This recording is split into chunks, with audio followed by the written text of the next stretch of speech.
Hello, welcome back to Infinite Roleplay, Dungeon a Day, Chimera 1 Zeta, Episode 7. Now, in this episode, basically, I'm going to be shifting my focus on the top Taurus, the top floor of the top Taurus. As I believe I said in an early episode, I wanted to turn this into, hangar bay, landing, major landing area.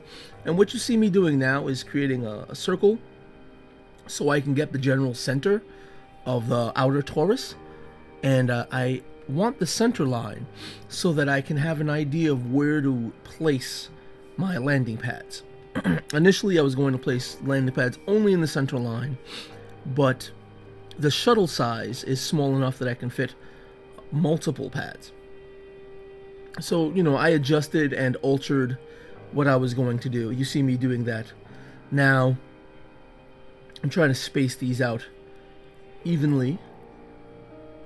I, of course, have to fit the shuttle in, make sure the shuttle fits. It fits perfectly fine. What I'm doing now is creating a basic spacer, so I know I have about approximately 10 feet of space in between each landing pad.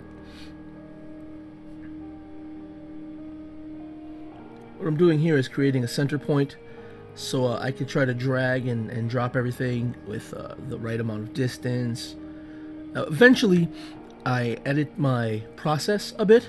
I create a background semi-transparent spacer so I can ensure the distance of everything, and I go back and even scrap that and then rotate everything around a center point, keeping note of the angle of rotation, and simply enter in the angle of rotation in the top bar rather than rotate it manually. You see me doing that right now. The little mostly transparent red circle is the 10 feet around to ensure I have good spacing. Ultimately, I'm going to go through each of these circles and space them slightly different so that I can have lift area, lift area. So I can have an elevator go from where the ships land down to this part of the Taurus. Now, this is the top level of the Taurus, but one level above this will be the independent landing pads. There's no real reason I can see to actually map that out. If you ladies and gents feel that I should, put that on the map as, an upper level. The idea is so that I can have these landing pads have independent decompression so that they can constantly be shuttling, soldiers or civilians to this area of Chimera 1 Zeta without having to pause for more than one ship to enter so that they could reoxygenate the atmosphere and then evacuate the oxygen, over and over. I think it would be more efficient if each shuttle could land and decompress and oxygenate, evacuate, and all that wonderful scientific stuff independently. It'll be more efficient.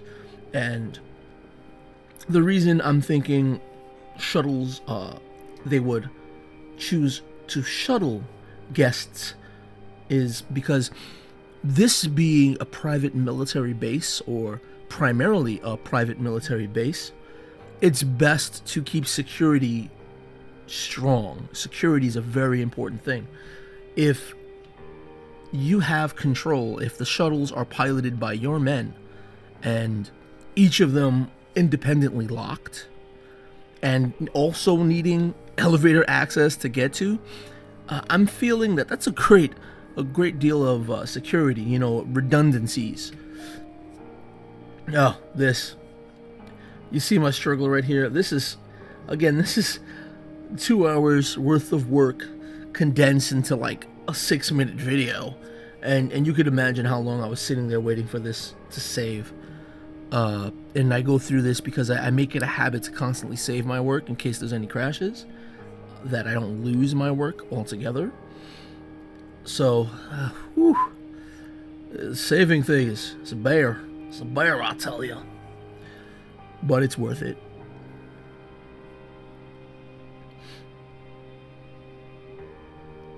now that I have this lift area done, I'm gonna add.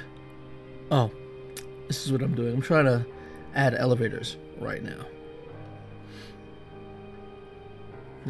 And I'm fiddling around with the layout of where I want to add elevators, because this station is so huge. The idea of having to walk a few 1,000 feet to get to the nearest elevator is kind of ridiculous. So I'm placing elevators more than just in the center. I also revisit the cargo area, or the primary cargo area for the larger ships, and expand on it a bit. That's why I have the Endeavor ship there, so I can have a better idea of how ships would fit in this area.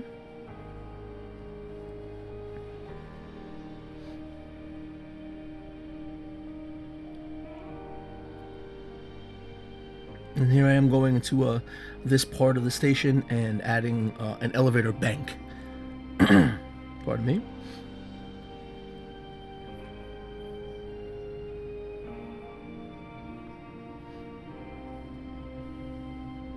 This will definitely lead to the floor below, or the floors below in that particular area, when I implement some of the other areas that I neglected in this top floor.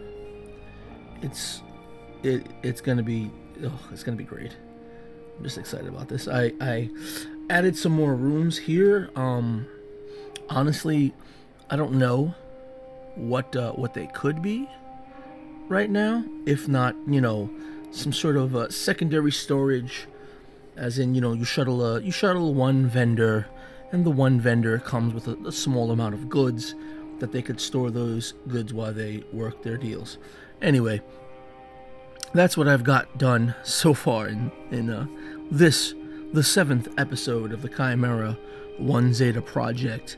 I've done some math, and my very, very rough math is that I've got over 30 acres of, space on this level alone.